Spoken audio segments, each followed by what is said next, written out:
हिंदुस्तानियम tales and talks, गाथाओं और गपशप के इस चैनल में आपका स्वागत है। किस्से वाला लाया है दास्तान हिंदुस्तान और किस्सा दुनिया जहान।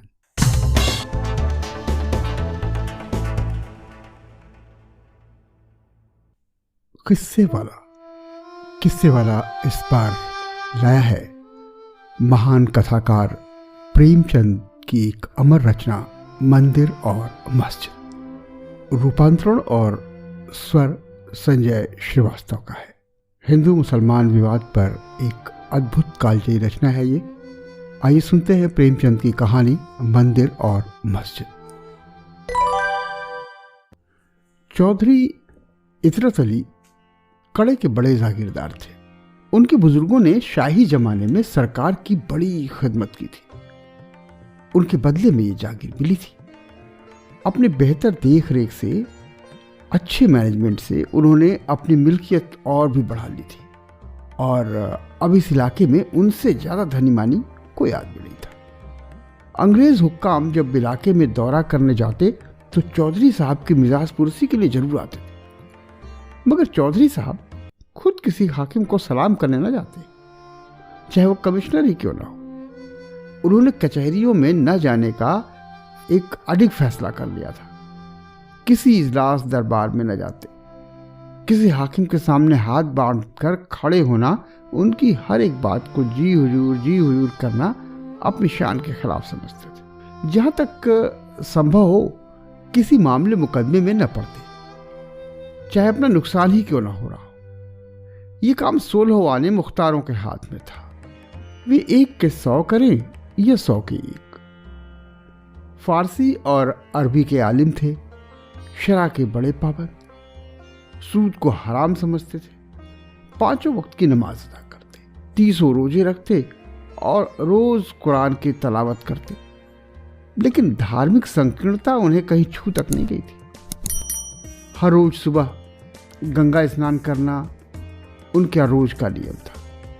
पानी बरसे, पाला पड़े, पर 5 बजे वो कोस भर चल करके गंगा तट पर अवश्य पहुंच जाते और लौटते वक्त अपनी चांदी की सुराही गंगा जल से भर लेते और हमेशा गंगा जल पीते। गंगा जल के सिवा वो कोई और पानी पीते ही नहीं थे। शायद कोई योगी यति भी गंगा जल पर इतनी श्रद्धा न रखता होगा। उनका सारा घर भीतर से बाहर तक हर 7वें दिन गौ के गोबर से लीपा जाता। इतना ही नहीं, उनके यहाँ बगीचे में पंडित 12 मास दुर्गा पाठ भी किया करते थे। साधु सन्यासियों का आदर सत्कार तो उनके यहाँ जितनी उदारता और भक्ति से किया जाता था, उस पर राजाओं को भी आश्चर्य होता था। क्यों कहिए कि सदा व्रत चलता था। उधर मुसलमान फकीरों का खाना बावर्ची खाने में पकता था और कोई 100-125 आदमी रोज एक दस्तरखान पर खाते थे। इतना दान पुण्य करने पर भी किसी महाजन का 1 कौड़ी का भी उन पर कोई कर्ज नहीं था। नियत ही कुछ ऐसी थी कि बरकत होती रहती थी और दिन ब दिन उनकी उन्नति होती जाती थी। उनकी रियासत में आम हुक्म था कि मुर्दों को जलाने के लिए, किसी यज्ञ या भोज के लिए, शादी ब्याह के लिए सरकारी जंगल से जितनी लकड़ी चाहो काट लो, चौधरी साहब से पूछने की जरूरत नहीं थी। हिंदू असामियों की बारात में उनकी ओर से कोई न कोई जरूर शरीक होता था। नवेद के रुपए बंधे हुए थे। लड़कियों के विवाह में कन्यादान के रुपए मुकर्रर थे। उनको हाथी, घोड़े, तंबू, शामियाने, पालकी, नालकी, फर्श, जाजमे, पंखे, चवर, चांदी के महफिली सामान उनके यहाँ से बिना किसी दिक्कत के मिल जाते थे। बस मांगने भर की देर रहती थी। इस दानी उदार आदमी के लिए प्रजा भी प्राण देने के लिए तैयार रहती थी। चौधरी साहब के पास एक राजपूत चपरासी था, भजन सिंह। पूरे 6 फुट का जवान था। चौड़ा सीना, बाने का लठैत, सैकड़ों के बीच से मार कर निकल आने वाला। भय तो उसे छू भी नहीं गया था। चौधरी साहब को उस पर असीम विश्वास था। यहां तक कि हज करने गए तो भी उसको साथ लेते गए थे। उनके दुश्मनों की कमी न थी। आसपास के सभी जमींदार उनकी ताकत और मशहूरी से जलते थे। चौधरी साहब के खौफ के मारे वे अपने असामियों पर मनमाना अत्याचार जो न कर सकते थे, क्योंकि वो निर्बलों का पक्ष लेने के लिए हमेशा तैयार रहते थे। लेकिन भजन सिंह साथ हो तो उन्हें दुश्मन के दरवाजे पर भी सोने में कोई शंका आशंका नहीं थी। कई बार ऐसा हुआ कि दुश्मन उन्होंने घेर लिया और भजन सिंह अकेला जान पर खेलकर उन्हें बेदाग निकाल लाया। ऐसा आग में कूद पड़ने वाला आदमी भी किसी ने कम ही देखा होगा। वो कहीं बाहर जाता तो जब तक खैरियत से घर न पहुंच जाए चौधरी साहब को शंका बनी रहती थी कि कहीं किसी से लड़ न बैठा हो। बस पालतू भेड़े की सी दशा थी जो जंजीर से छूटते ही किसी न किसी से टक्कर लेने के लिए दौड़ता है। तीनों लोक में चौधरी साहब के सिवा उसकी निगाहों में कोई था ही नहीं। बादशाह कहो, मालिक कहो, देवता कहो, जो कुछ थे चौधरी साहब थे।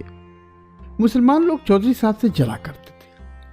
उनका ख्याल था कि वे अपने दीन से फिर गए हैं। ऐसा विचित्र जीवन सिद्धांत उनकी समझ में क्यों कर आता भला? मुसलमान सच्चा मुसलमान है तो गंगा जल क्यों पिए? साधुओं का आदर सत्कार क्यों करे भाई? दुर्गा पाठ क्यों करवावे? मुल्लाओं में उनके खिलाफ हंडिया पकती रहती थी और हिंदुओं को जक देने की तैयारी होती रहती थी। आखिर ये राय पाई गई कि ठीक जन्माष्टमी के दिन ठाकुर द्वारे पर हमला किया जाए और हिंदुओं का सिर नीचा कर दिया जाए। दिखा दिया जाए कि चौधरी साहब के बल पर फूले फूले फिरना तुम्हारी भूल है। चौधरी साहब कर ही क्या लेंगे? अगर उन्होंने हिंदुओं की हिमायत की तो उनकी भी खबर ली जाएगी, सारा हिंदू पर निकल जाएगा। अंधेरी रात थी। कड़े के बड़े ठाकुर द्वारे में कृष्ण का जन्मोत्सव मनाया जा रहा था। एक बूढ़े महात्मा अपने पोपले मुंह से तंबूरे पर ध्रुपद आलाप रहे थे और बाकी भक्तजन ढोल मजीरे लिए बैठे थे कि इनका गाना बंद हो तो हम अपना कीर्तन शुरू करें। भंडारी प्रसाद बना रहा था। सैकड़ों आदमी तमाशा देखने के लिए वहां जमा थे। अचानक मुसलमानों का एक झुंड लाठियां लिए हुए आ पहुंचा वहां और मंदिर पर पत्थर बरसाना शुरू कर दिया। शोर मच गया। ये पत्थर कहाँ से आते हैं? ये पत्थर कौन फेंक रहा है? कुछ लोग मंदिर के बाहर निकलकर देखने लगे। मुसलमान लोग तो घात में बैठे ही थे। लाठियां जमानी शुरू। हिंदुओं के हाथ में उस समय ढोल मजीरों के सिवा और क्या था? कोई मंदिर में आ छिपा, कोई किसी दूसरी तरफ भागा। चारों तरफ शोर मच गया। चौधरी साहब को भी खबर हुई। भजन सिंह से बोले, ठाकुर देखो तो क्या शोरगुल है, जाकर बदमाशों को समझा दो और ना माने तो दो चार हाथ चला भी देना, मगर खून खच्चर न होने पाए। ठाकुर ये शोरगुल सुन सुनकर दांत पीस रहे थे। दिल पर पत्थर के सिल रखे बैठे थे। अब आदेश सुना तो वो मांगी मुराद पाई। शत्रुभंजन डंडा कंधे पर रखा और लपके हुए मंदिर पहुंचे। वहां मुसलमानों ने घोर उपद्रव मचा रखा था। कई आदमियों का पीछा करते हुए मंदिर में घुस गए थे और शीशे के सामान तोड़ फोड़ रहे थे। ठाकुर की आंखों में खून उतर आया, सिर पर खून सवार हो गया। ललकारते हुए मंदिर में घुस गया और बदमाशों को पीटना शुरू कर दिया। एक तरफ वो अकेला और दूसरी तरफ 50 आदमी। लेकिन वारे शेर, अकेले सबके छक्के छुड़ा दिए। कई आदमियों को मार गिराया। गुस्से में उसे इस वक्त कुछ न सूझता था। किसी के मरने जीने की परवाह न थी। मालूम नहीं उसमें इतनी ताकत कहाँ से आ गई थी। उसे ऐसा जान पड़ता था कि कोई दैवी शक्ति उसकी मदद कर रही। कृष्ण भगवान खुद उसकी रक्षा करते हुए मालूम होते थे। धर्म संग्राम में मनुष्यों से अलौकिक काम अक्सर हो जाया करते। उधर ठाकुर के चले जाने के बाद चौधरी साहब को भय हुआ कि कहीं ठाकुर किसी का खून न कर डाले। उसके पीछे खुद भी मंदिर आ पहुंचे। देखा तो कोहराम मचा हुआ है। बदमाश लोग अपनी जान ले लेकर बेतहाशा भागे जा रहे हैं। कोई पड़ा करा रहा है, कोई हाय हाय कर रहा है। चौधरी ठाकुर को पुकारना ही चाहते थे कि एक आदमी भागा हुआ आया और उनके सामने आता आता जमीन पर गिर पड़ा। चौधरी साहब ने उसे पहचान लिया और उनकी दुनिया उनकी आंखों के सामने अंधेरी हो गई। ये उनका इकलौता दामाद और उनकी जायदाद का वारिस शाहिद हुसैन था। चौधरी ने दौड़कर शाहिद को संभाला और जोर से बोले, ठाकुर इधर आओ।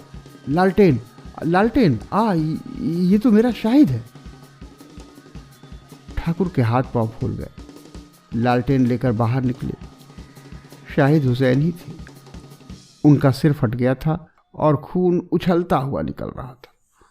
चौधरी ने सिर पीटते हुए कहा, ठाकुर, तुमने तो मेरा चिराग ही गुल कर दिया। ठाकुर ने थरथर कांपते हुए कहा, मालिक, भगवान जानते हैं, मैंने पहचाना नहीं। चौधरी ने कहा, नहीं, मैं तुम्हारे ऊपर इल्जाम नहीं रखता। भगवान के मंदिर में किसी को घुसने का अख्तियार नहीं है। अफसोस यही है कि खानदान का निशान मिट गया और तुम्हारे हाथों। तुमने मेरे लिए हमेशा अपनी जान हथेली पर रखी और खुदा ने तुम्हारे ही हाथों मेरा सत्यानाश करा दी। चौधरी साहब रोते जाते थे और ये बातें कहते जाते थे। ठाकुर ग्लानि और पश्चाताप से गड़ा जाता था। अगर उसका अपना लड़का मारा गया होता तो उसे इतना दुख न होता। आह, मेरे हाथों मेरे मालिक का सर्वनाश हो गया। जिसके पसीने की जगह वह खून बहाने के लिए तैयार रहता था, जिसका मालिक ही नहीं था, ईष्ट था, भगवान था, जिसके जरा से इशारे पर वो आग में कूद सकता था, उसी के वंश की उसने जड़ें काट दी। वो उसकी आस्तीन का सांप निकला। रूधे हुए कंठ से वो बोला, सरकार, मुझसे बढ़कर अभागा और कौन होगा। मेरे मुंह में तो कालिख लग गई। ये कहते कहते ठाकुर ने कमर से छुरा निकाल लिया। वो अपनी छाती में छुरा घोंप कर उस कालिमा को रक्त से धोना ही चाहते थे कि चौधरी साहब ने लपक कर छुरा उनके हाथों से छीन लिया और बोले, क्या करते हो, होश संभालो। ये तकदीर के करिश्मे हैं, इसमें तुम्हारा कोई कसूर नहीं। खुदा को जो मंजूर था वो हुआ। मैं अगर खुद शैतान के बहकावे में आकर मंदिर में घुसता और देवता की तौहीन करता और तुम मुझे पहचान कर भी मेरा कत्ल कर देते तो मैं अपना खून माफ कर देता। किसी के दीन की तौहीन करने से बड़ा और कोई गुनाह नहीं है। गो इस वक्त मेरा कलेजा फटा जाता है और ये सदमा मेरी जान ही लेकर छोड़ेगा, पर खुदा गवाह है कि मुझे तुमसे जरा भी मलाल नहीं है। तुम्हारी जगह मैं होता तो मैं भी यही करता, चाहे मेरे मालिक का बेटा ही क्यों ना होता। घर वाले मुझे तानों से छेदेंगे, लड़की रो रो कर मुझसे खून का बदला मांगेगी, सारे मुसलमान मेरे खून के प्यासे हो जाएंगे, मैं काफिर और बेदीन कहा जाऊंगा। शायद कोई दीन का पक्का नौजवान मुझे कत्ल करने पर भी तैयार हो जाए, लेकिन मैं हक से मुंह नहीं मोड़ूंगा। अंधेरी रात है, इसी दम यहां से भाग जाओ और मेरे इलाके में किसी छावनी में छिप जाओ। वो देखो, कई मुसलमान चले आ रहे हैं, मेरे घर वाले भी हैं, भागो भागो। साल भर भजन सिंह चौधरी साहब के इलाके में छिपा रहा। एक ओर मुसलमान लोग उसकी टोह में लगे रहते थे तो दूसरी ओर पुलिस, लेकिन चौधरी उसे हमेशा छिपाते रहते थे। अपने समाज के ताने सहे, अपने घर वालों का तिरस्कार सहा, पुलिस के वार सहे, मुल्लाओं की धमकियां सही, पर किसी को भी भजन सिंह की खबर न होने दी। ऐसे वफादार स्वामी भक्त सेवक को वो जीते जी इस निर्दयी कानून के पंजे में न देना चाहते थे। उनके इलाके की छावनियों में कई बार तलाशियां हुई। मुल्लाओं ने घर के नौकरों, मामाओं, लौंडियों को मिलाया, लेकिन चौधरी ने ठाकुर को अपने एहसानों की तरह छिपाए रखा। हालांकि ठाकुर को अपनी जान की हिफाजत के लिए चौधरी साहब को संकट में पड़े देखकर बहुत पीड़ा होती थी, बहुत दर्द होता था। उसके जी में बार बार आता था, चलकर मालिक से कह दूं, मुझे पुलिस के हवाले कर दीजिए। लेकिन चौधरी साहब बार बार उसे छिपे रहने की ही ताकीद करते थे। जाड़ों के दिन थे। चौधरी साहब अपने इलाके का दौरा कर रहे थे। अब वो मकान पर बहुत कम रहते थे। घर वालों के शब्द बाणों से बचने का यही उपाय था। रात को खाना खाकर लेटे ही थे कि भजन सिंह आकर सामने खड़ा हो गया। उसकी सूरत इतनी बदल गई थी कि चौधरी साहब देखकर चौंक पड़े। ठाकुर ने कहा, सरकार अच्छी तरह तो हैं? चौधरी बोले, हाँ, खुदा का फजल है। तुम तो बिल्कुल पहचाने ही नहीं जाते। इस वक्त कहाँ से आ रहे हो? ठाकुर बोला, मालिक, अब तो छिप कर नहीं रहा जाता। हुक्म हो तो जाकर अदालत में हाजिर हो जाऊं। जो तकदीर में लिखा होगा वो होगा। मेरे कारण आपको इतनी हैरानी हो रही है, ये मुझसे नहीं देखा जाता। चौधरी बोले, नहीं ठाकुर, मेरे जीते जी नहीं। तुम्हें जानबूझकर भाड़ के मुंह में नहीं डाल सकता। पुलिस अपनी मर्जी माफिक शहादतें बना लेगी। गवाह सबूत तैयार कर लेगी और मुफ्त में तुम्हें जान से हाथ धोना पड़ेगा। तुमने मेरे लिए बड़े बड़े खतरे सहे हैं, अगर मैं तुम्हारे लिए इतना भी ना कर सकूं तो मुझसे कुछ मत कहना। ठाकुर बोला, कहीं किसी ने सरकार। चौधरी बोले, इसका बिल्कुल गम न करो, जब तक खुदा को मंजूर न होगा कोई मेरा बाल बांका भी नहीं कर सकता। तुम अब जाओ, यहां ठहरना खतरनाक है। ठाकुर बोले, सुनता हूं लोगों ने आपसे मिलना जुलना छोड़ दिया। चौधरी ने जवाब दिया कि दुश्मनों से दूर रहना ही अच्छा। लेकिन ठाकुर के दिल में जो बात जम गई थी वो ना निकली। इस मुलाकात ने उसका इरादा और भी पक्का कर दिया। इन्हें मेरे कारण यूं मारे मारे फिरना पड़ रहा है, यह इनका कौन अपना बैठा हुआ है जो चाहे आकर हमला कर सकता है। मेरी इस जिंदगानी को लेकर के धक्कार है। बहुत सवेरे ठाकुर जिला हाकिम के बंगले पर पहुंचा। साहब ने पूछा, तुम अब तक चौधरी के कहने से छिपा था?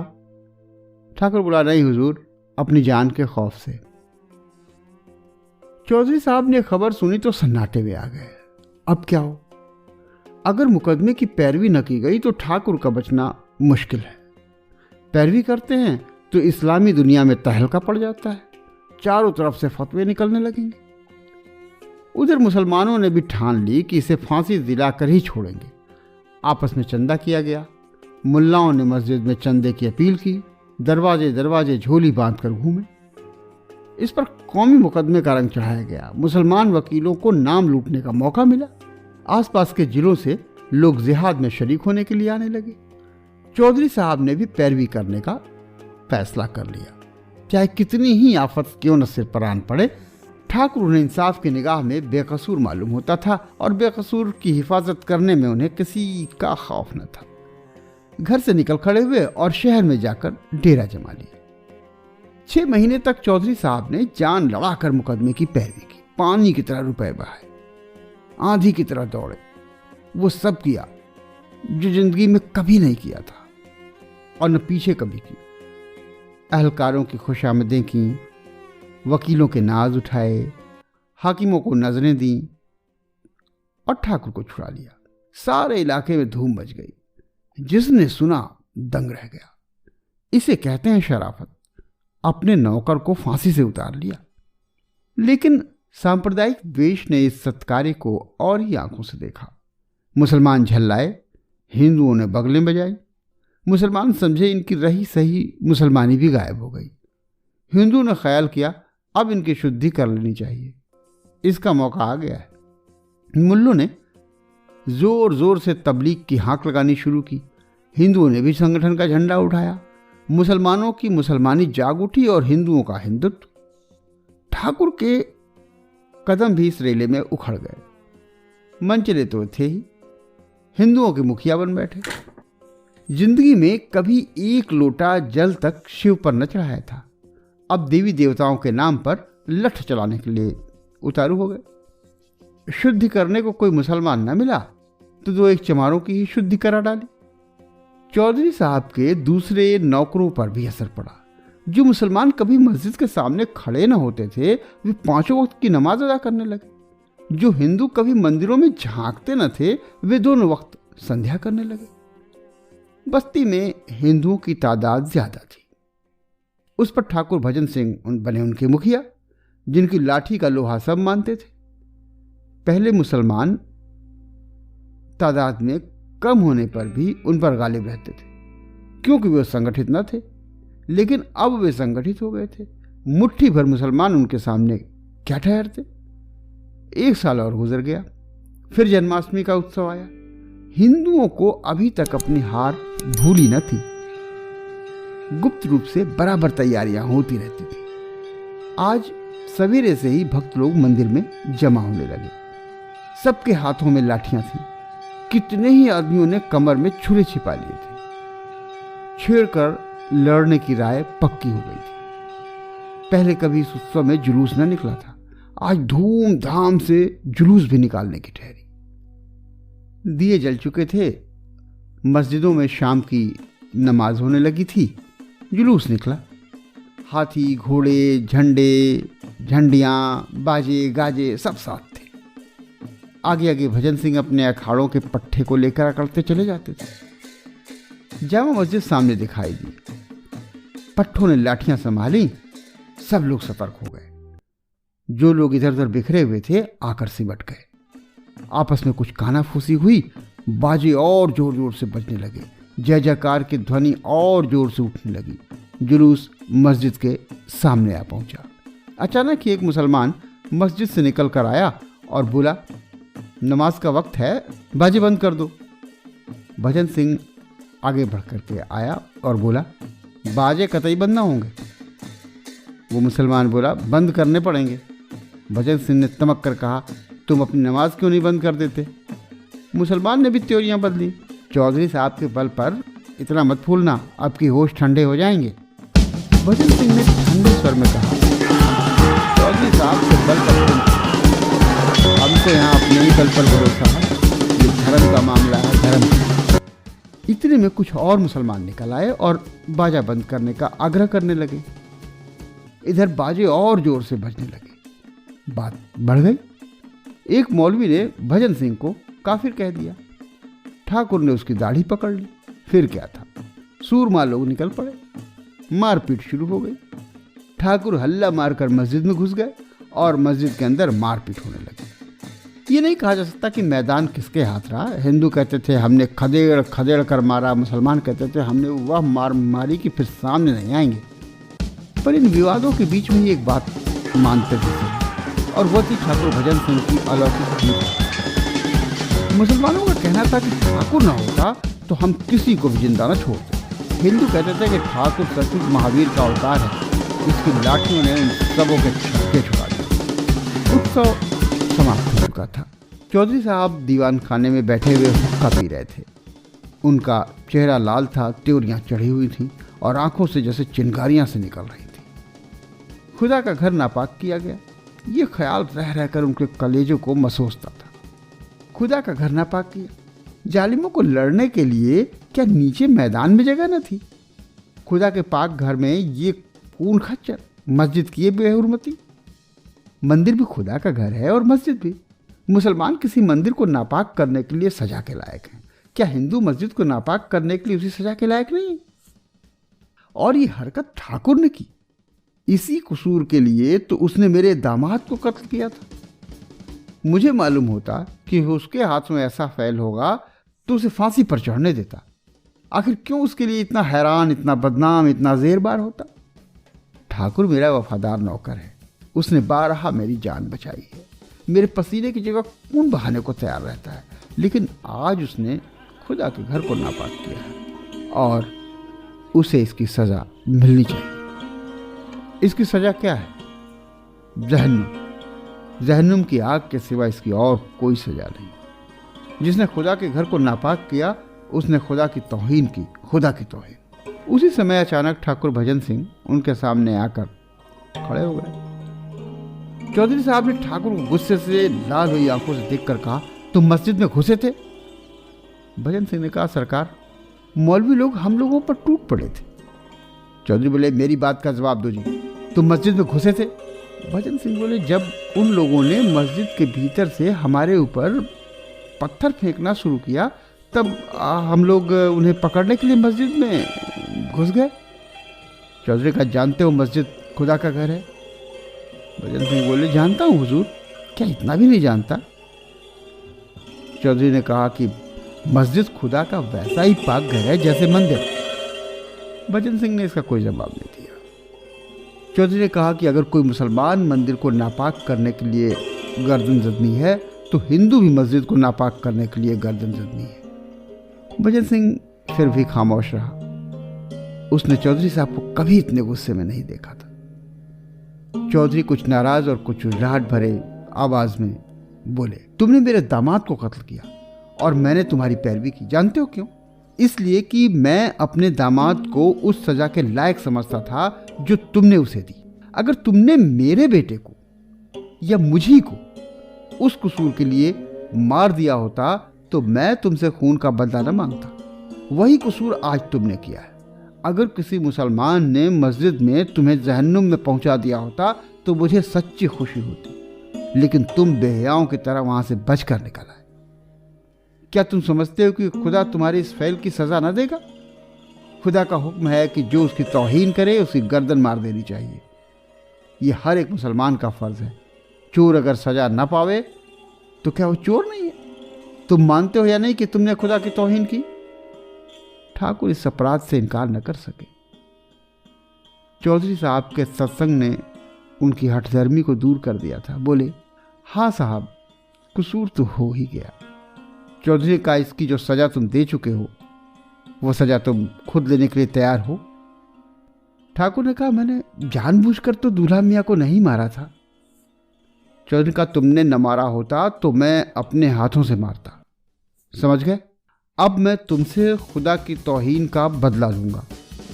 बोलो, मेरे हाथों चाहते हो या अदालत के हाथ? अदालत से कुछ दिनों के लिए सजा पा जाओगे। मैं कत्ल करूंगा। तुम मेरे दोस्त हो। मेरे दिल को कितना रंज है खुदा के सिवा और कोई नहीं जान सकता, लेकिन मैं तुम्हें कत्ल करूंगा। मेरे दीन का यह हुक्म है। ये कहकर चौधरी साहब तलवार लेकर ठाकुर के सामने खड़े हो गए। विचित्र दृश्य था। एक बूढ़ा आदमी सिर के बाल पके, कमर झुकी, तलवार लिए एक देव के सामने खड़ा था। ठाकुर की लाठी के एक ही वार में उसका काम तमाम हो सकता था, लेकिन ठाकुर ने सिर झुका दिया। चौधरी के प्रति उसके रोम रोम में श्रद्धा थी। चौधरी साहब अपने दीन के इतने पक्के हैं, इसकी उसने कभी कल्पना तक न की थी। उसे शायद धोखा हो गया था कि ये दिल से हिंदू हैं। जिस स्वामी ने उसे फांसी से उतार लिया, उसके प्रति हिंसा या प्रतिकार का भाव उसके मन में क्यों करा था? वो दिलेर था और दिलेरों के भांति निष्कपट भी। उसे इस समय क्रोध न था, पश्चाताप था। उधर दीन कहता था मारो, सज्जनता कहती थी छोड़ दो। दीन और धर्म में संघर्ष हो रहा था। ठाकुर ने चौधरी का असमंजस देखा। गदगद कंठ से बोला, मालिक, आपकी दया मुझ पर हाथ न उठाने देगी। अपने पाले हुए सेवक को आप मार नहीं सकते, लेकिन यह सिर आपका है। आपने इसे बचाया था, आप इसे ले सकते हैं। ये मेरे पास आपकी अमानत थी। ये अमानत आपको मिल जाएगी। सवेरे मेरे घर किसी को भेजकर मंगवा लीजिएगा। यहां दूंगा तो उपद्रव खड़ा हो जाएगा। घर पर कौन जाएगा? कौन जानेगा किसने मारा? जो भूल चूक हुई हो क्षमा कीजिएगा। ये कहता हुआ ठाकुर वहां से चला गया। प्रेमचंद की कालजयी कथा माधुरी के अप्रैल अंक में छपी थी सन 1925 में। किस्से वाला। किस्से कभी खत्म नहीं होते। जीवन कहानियों की नाव पर चलता है। किस्से वाला फिर मिलेगा एक नई कहानी के साथ। देखते रहिए हिंदुस्तानियम टेल्स एंड टॉक्स। कैसा पसंद आया तो कमेंट में बताइए, लाइक करके।